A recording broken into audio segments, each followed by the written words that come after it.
up there near Canada, where we have 3 months of winter and 9 months of winter and 3 months of poor sledding.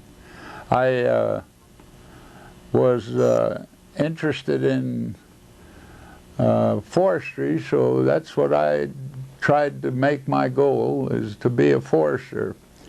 Was interrupted when they threatened to draft me. Hitler got busy. So I started checking around before the draft board got me, and they made an offer. There's at Ashland, Wisconsin, the Signal Corps wanted radio repairmen that would eventually be radar repairmen, which, you know, they saved England with radar equipment. So anyway, I signed up for the radio school and made it. Had to enlist, put up a hand and enlisted reserve while I'm attending school. So I was a civilian going to radio school in Ashland. Then after a year there, we built radios, went to Chicago, Illinois University, and then Naperville, where we actually worked on the radar equipment. And when I finished all that, then I was all still in the reserve, and I had to apply and become a private, basic training. And lo and behold, the Signal Corps sent me down to Miami, Florida, and we paraded around. You know what the campaign had? Sang, parading down. A lot of fun, except those hotels we had to stay in. That was something. You know, the beautiful marble, everything, and they had to shine just like they were brand new. So we had to keep them clean. That got to be but it was a good basic training. And I had a little sergeant about 5'6", and I'm 6'2", and he made me hump the line. But that's all right, you know. Tough sergeant, he teaches you how to do it. And then I was just about ready to finish my basic training, and they posted a notice. We need engineering officers. So if you'll apply for advanced engineering, Army Specialized Training Program is set up during the war, and if you qualify as an engineer, you can go to college, and then when you finish college, we'll give you a commission as a first lieutenant. Well, that sounded good, so I signed up and qualified. The funny part of it is, my folks were from Finland, and they're American citizens. They're, you know, in this day and time, you have to call yourself, I guess, Afro-Americans or Finnish Americans or anything. Well, my folks said, I don't want to be called a Finnish American. I am an American. Very definite, quite a difference. Well, anyway, the fact that I had good, the folks, the theory that you can probably use is if you have a child, want them to learn a foreign language, teach them young. I learned how to speak and write and read Finnish as a child. Minä voin puhua suomea just niin kuin poika nyt. It sticks. Well, anyway, so I signed up, and lo and behold, I qualified the engineering exams, ended up in Texas Tech, Lubbock, Texas, with 31 more guys, and we had a fine course for advanced engineering, 31 of us, and the roof fell in March 1944, and all of us were shipped to infantry, and that's my introduction to the 12th Armored Division. Classification, the captain sitting there at the desk. Berlin, oh, you got a good background, I'm telling you, that we need radio operators.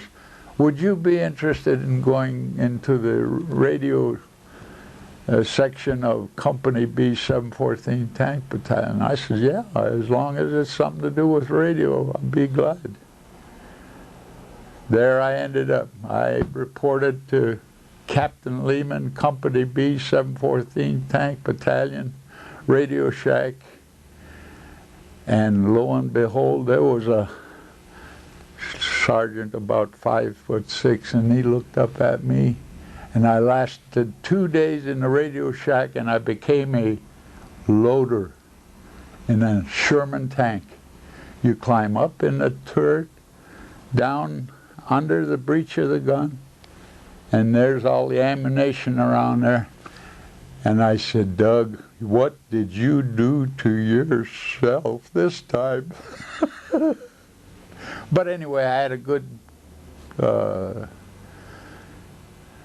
tank commander, Mayberry, and he tried his best to teach me and everything.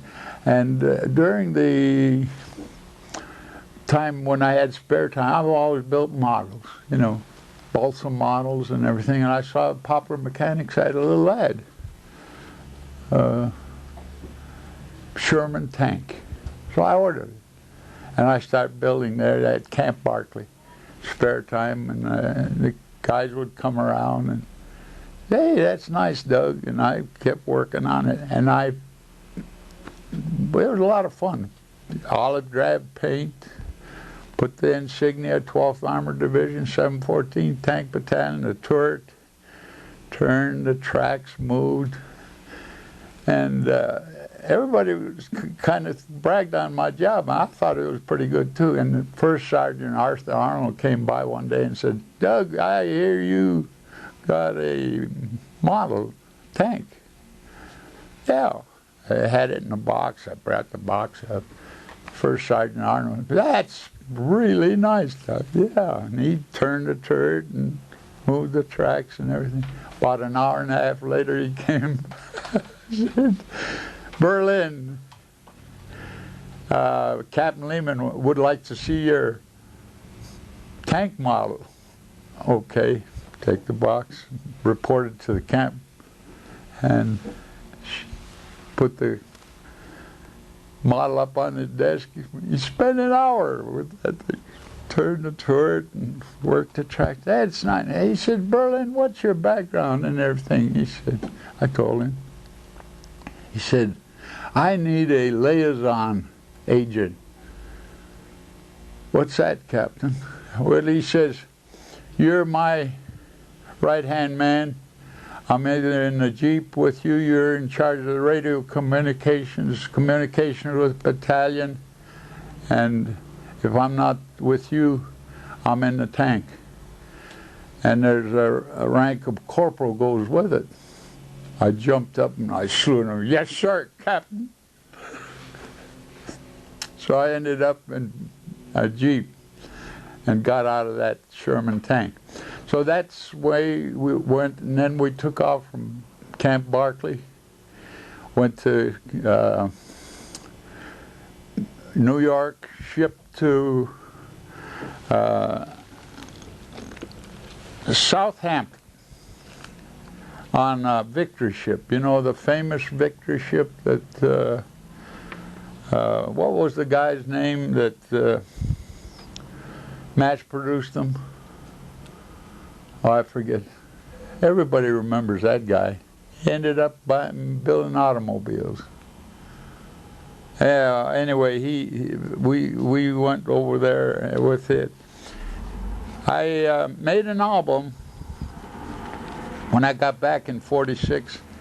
Oh, I forgot to tell you. I snuck a camera, film, developing tank, in mess sergeant's equipment that when we shipped overseas. We really shouldn't have done that, but I went to see Mess Sergeant Daniels, and he said, okay, well, we did it, and ended up in Le Havre and began to take pictures, and we've got an album here that covers the whole story from landing at Offay, France, and starting the adventure of trying to beat old Hitler before he beat the rest of us.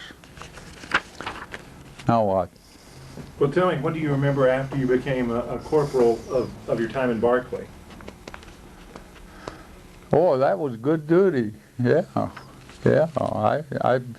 I got out of that tank for one thing. I was 6'2", and can you imagine go down that turret under the breech of the gun, and especially it was uncomfortable the fact that all that ammunition was right there beside me. And driving a Jeep was with a corporal rank, you know, that was better than PFC loader man.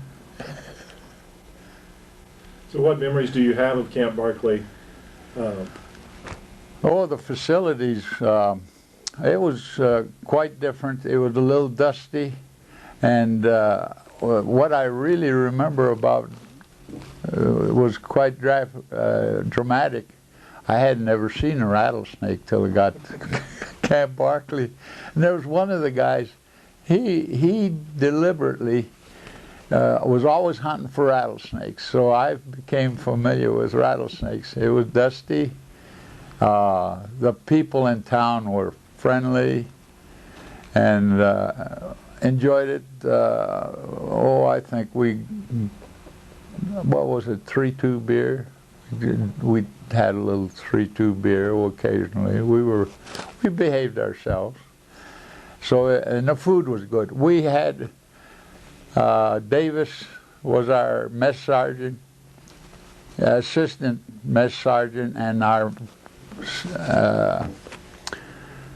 the real mess sergeant, Daniels, was an expert. You know, back in those days, we got mutton a lot. And he tried as a chef supreme, tried every combination of mutton, camouflaging it you could think of. But we enjoyed good food, and that carried on all the way into our travels in Europe. Well, when you shipped out from Barclay and you headed to New York before you headed across, do you remember much about that trip? Yeah, well, it was typical crowded train, but being younger like that, this was the beginning of an adventure. Looking forward to it. And I had never been to New York. Had a chance to go to the Empire State Building and visit it. And when we got ready, or we were told we were going to board ship, that's one thing I do remember. I helped bake 14 leg of lamb, I think it was. They call it lamb instead of mutton. And 82 apple pies. I got KP that night before we shipped out, loaded on board the board ship, and away we headed across the ocean for Southampton, England. What do you remember about England? Really nice, especially Tidsworth Barracks. That's one of the bits of history that you get to thinking about. There on the wall was inscribed, I don't remember what the guy said. It was a GI from World War I, and the date, 1918. Still on that wall. There was World War I, now World War II. And we had an opportunity. We drew all our equipment, brand new equipment, armor, brand new Jeep, brand new tanks, equipment for our division, and so that was what we were looking for, to get ready with good equipment. And we had most of us got 7 days to go to London. And the visit to London, I still remember the first morning I was shaving at the Red Cross Hotel. And bam, one of Hitler's V2 came in. You hear the explosion, then you hear the roar of the rocket when it came in. So that was the first introduction of what this was all about. And can you imagine what the families in England, with all the bombing that had been going on, German Luftwaffe bombing, and to think of what families suffered there in London alone in the combat. So we had our leave, and two of the buddies I went with was Jesse Pittman, Sergeant Jesse Pittman, and Denzel Grenick. Sergeant Pittman later was killed in action. Photographs in the album also. What do you remember about your leaving England? When you left England and headed over, what do you remember about that time? Well, having the job of liaison, when we were in convoy equipment,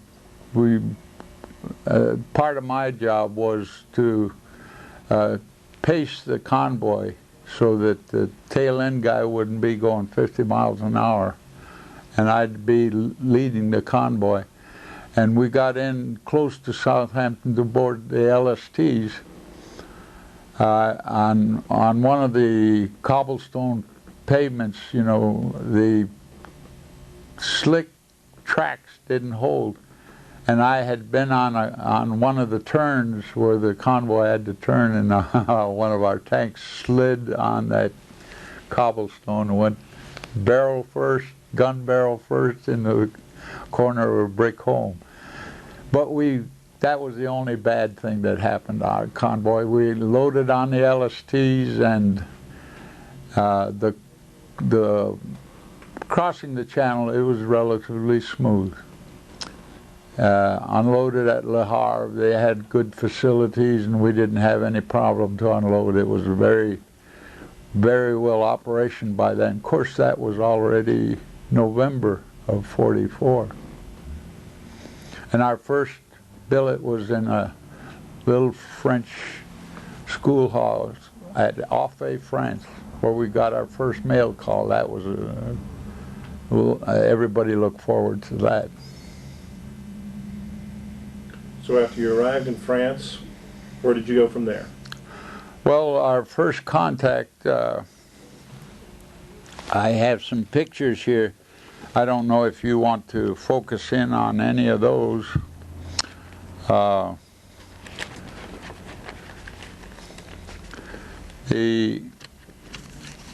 What didn't take too long when we got into the hassle of it. Offay, France. We left there the 29th of November 29th of '44, and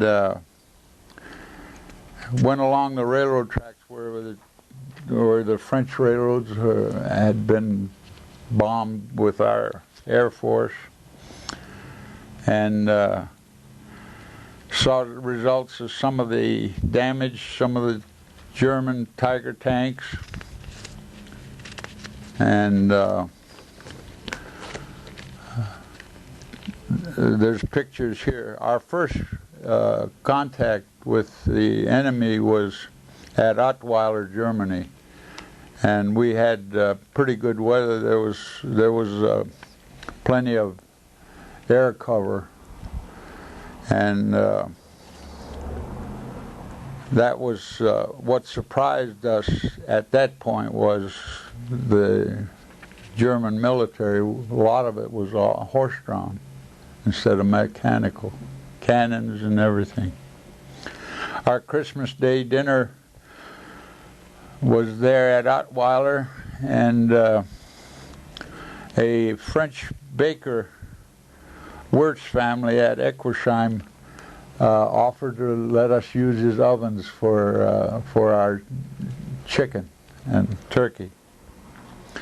Got cold, snowing, and then we entered into Bischweiler and an era that the division really suffered a lot of casualties was our battle at Herlesheim, which really was quite dramatic and a costly battle in many ways with our division. What do you remember about Herlesheim? Herlesheim was in bad weather, poor travel conditions with wet soil bogging up the tanks, bridges blown, and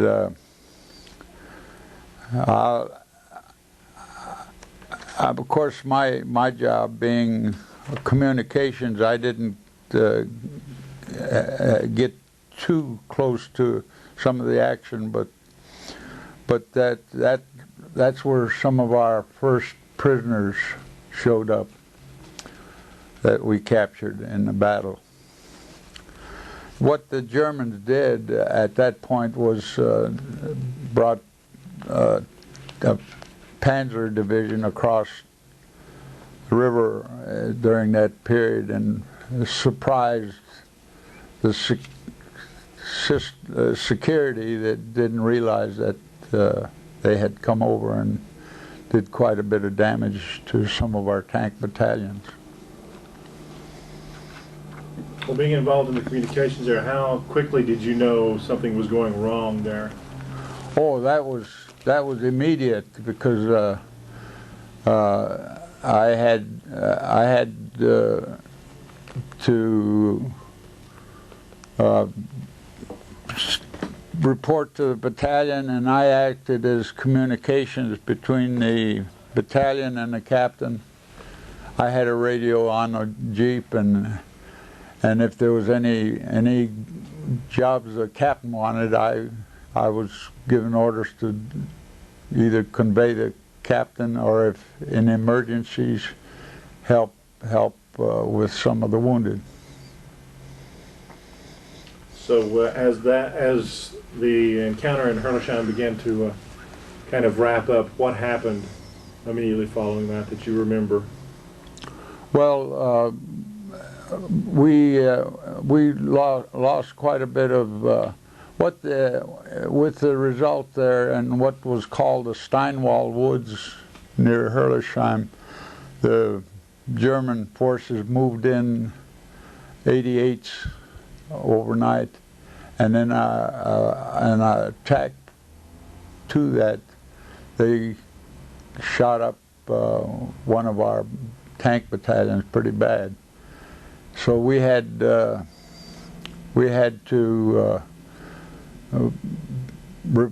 get new equipment and everything. We went to a rest area, and I later had a chance about 3 weeks after the area was cleared to visit that, and I saw the devastation and what had happened there at Herlesheim. And from then on, we got new replacements and new equipment and went on ahead. After Herlesheim, what happened with the division?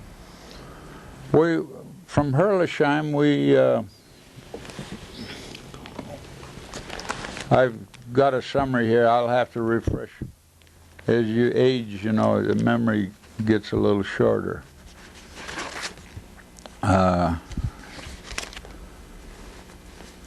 Let me pull up my summary here so I can get some of the.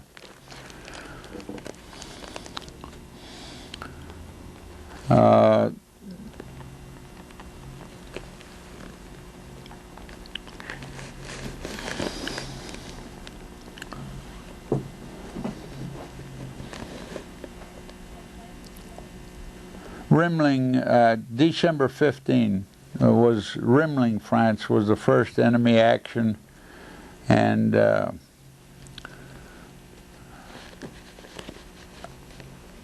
the rest of the flight came through on the map through we were heading toward Nuremberg, and my commanding officer got wounded the 20th of March near Nuremberg, and I got hit in a small German village about 20 miles south of Nuremberg, and that ended. I was shipped then to Paris in England for a repair of the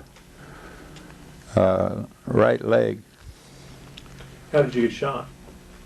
Well, we were in this German town, and there was sporadic mortar fire from the Germans, and I had gone to get the first sergeant morning reports, which was I had to go to battalion, and I was down the street and I saw the mortar fire, so I pulled a Jeep up in the back of a sturdy barn, and one of the mortar shells hit the roof on a building across the street, and a piece of it hit the windshield about 2 inches from my head, and another piece got me in the left leg, so that got me the Purple Heart and a visit to Paris and to England.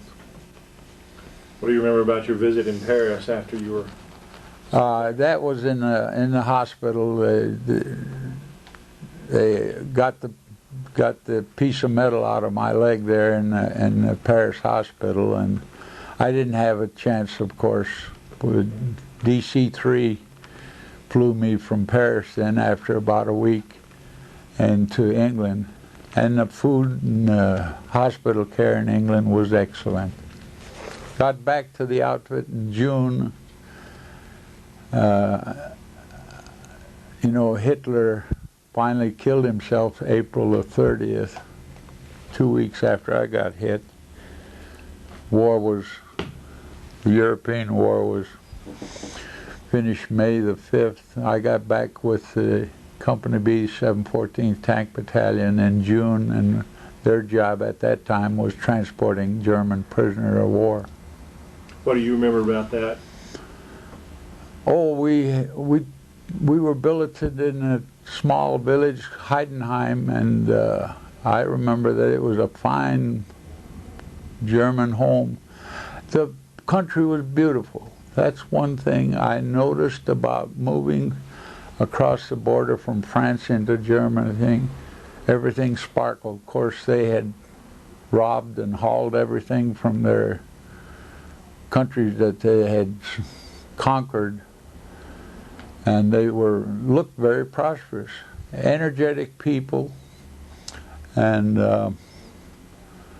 the country beautiful. That part of Austria, Germany and Austria was really beautiful. What do you remember about the people? People, well, the white flags came out when we showed up. They had their excuses of they weren't told, didn't know, which we all have read about in history since then. But the people were really brainwashed from a terrible antichrist that Hitler truly was. So how long were you in Germany? Then I didn't have enough points to ship back to the United States, and all the crew, 12th Armored Division, headed back to the States, and I was transferred to Heidelberg, Germany, in headquarters 7th Army in September of '45, and then I was shipped home and discharged in March of '46 from Heidelberg. Heidelberg wasn't damaged. That was a beautiful city. There's the famous college and the beer barrel songs, and I think everybody remembers those histories. And the castle up on the hill had one of the largest wine casks in the country. Beautiful beautiful area. Neckar River, the German commander at Heidelberg agreed to vacate the city if they wouldn't bomb it. And so that's what saved this beautiful Heidelberg city. The German commander blew the bridge, and that was why the city was saved. What do you remember about being shipped home?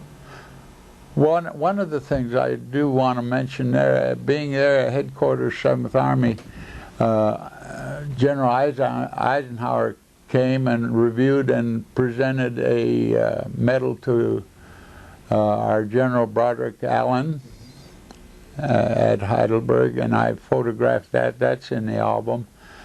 And also, if you remember, Patton had an accident, was in the hospital there at Heidelberg, and also I attended the funeral. I have photographs of Patton's funeral. What did people think about that accident at the time? Well, it was a shock, actually. You know, back in those days, he had his reputation. He was a tough guy. We were 12th Armored was attached as a mystery division with Patton's forces during the Bulge.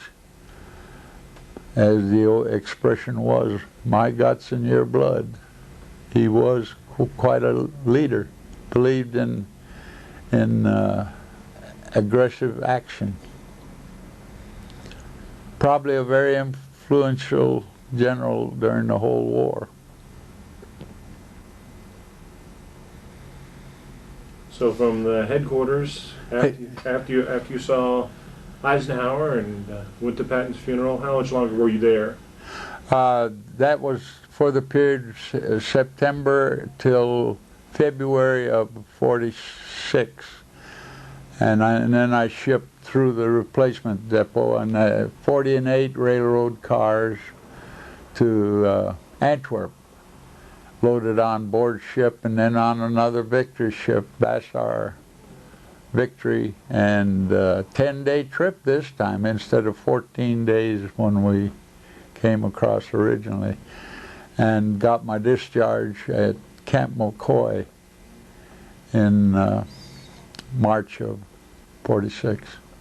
Do you remember what you were thinking when you first saw the side of the coast of America when you were coming back? Oh yeah, Statue of Liberty.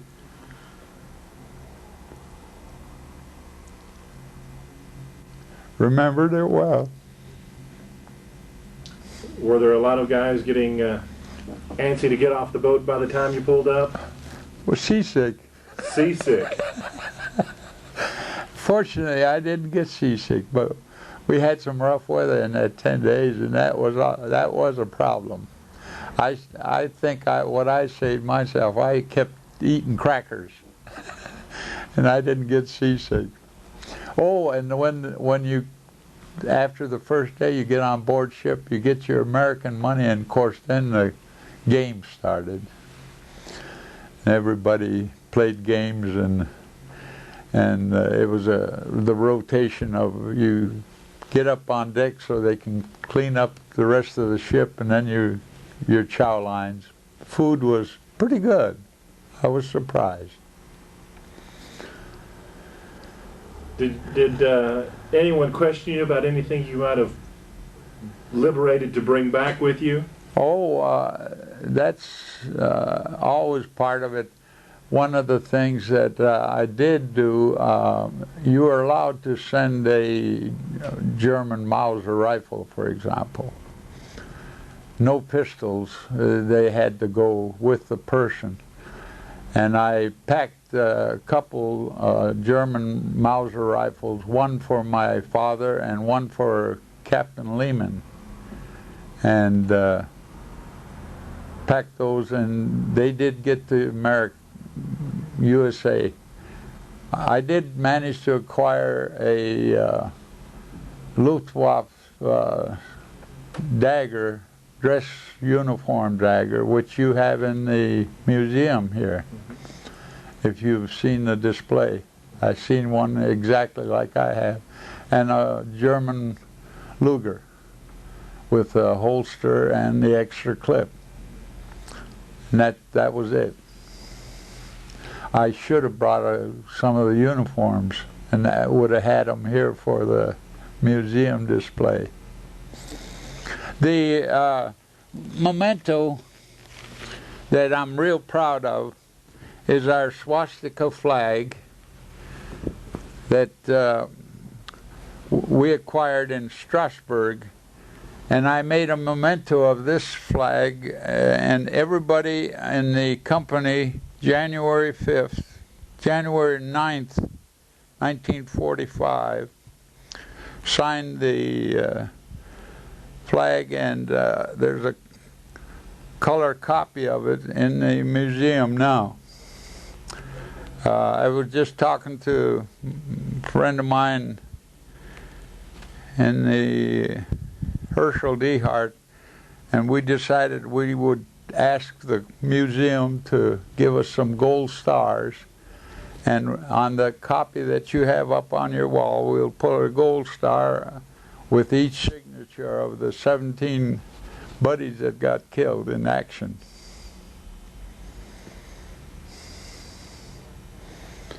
When you got to New York, or where did you disembark actually? Were you in New Jersey or New York? New Jersey. New Jersey. Yeah, right. And then Camp McCoy. In Camp McCoy. Yeah. How long did it take you to finally rotate out permanently? That was, it was a week. It was a very well organized system, and we got New Jersey and Camp McCoy, and we were then became civilians. And last thing we did was we got together at Chicago, and I've got a picture here of the group, and you have a picture of this in your museum here. We said goodbye to each other. One of the guys managed to, all the way from Ellwagen, Germany, managed to bring his mascot dog all the way across. That was quite a feat. We were all surprised. And what was unusual was I was born in Ironwood, Michigan in 1921, and lo and behold, who was discharged? This Matt Rigoni from Ironwood, Michigan, also born in 1921, was discharged the same day and celebrated with us in Chicago. And so you were able to go home with all your memorabilia then, and see friends and family at that point? Right, and I manufactured the 1946 album, which I loaned to Dr. Vernon Williams, and he has used some of the photographs and message in the album. And what was nice was the paper was getting old, and he refurbished the album. This is just a Xerox copy, but he refurbished the original, and it's good for 100 years now. Well, can you think of anything that we didn't discuss so far that you might want to make sure we get on tape and have for people? Well, I don't know how much detail you want, but I have, after Captain Lehman was wounded, he had contacted the folks to get the Mauser rifle, and I wrote him a letters, 4 pages legal, pages long, on what happened after he got hit, and just to bring him up to date on what happened, what he missed out on. And he got the letter at home? Yeah, yeah. How much contact did you have with him after the war? Oh, we contacted, I think it was the last time I heard from Captain Lehman was about 5 years. He died of cancer. And then I didn't hear from his wife after that. And how quickly did you get involved in the 12th Armored Association? Well, I became a member back in about 1955 then, and started, and I've been a life member for the last 5 years. A fun organization, and the important thing is the Hellcat News, that tie that binds. Stories and the unit reps, the reunions each year are very important things that kept the division together. Well, what do you remember most? What do you think you'll remember most about this weekend, since this is our weekend to open the museum? Oh, this is a pleasant surprise of what's done, and how 12th Armored Group and the college have formed a partnership to do a good job. What do you think should be the most important thing that people should take away from the museum when they come and visit? The thing is, Americans will get the job done. An example is the spirit in the museum. And thank heavens that the college is partnership with the division here in Abilene. It should remain a strong partnership. A document of what can be done as we go and talk about September 11th, 2001.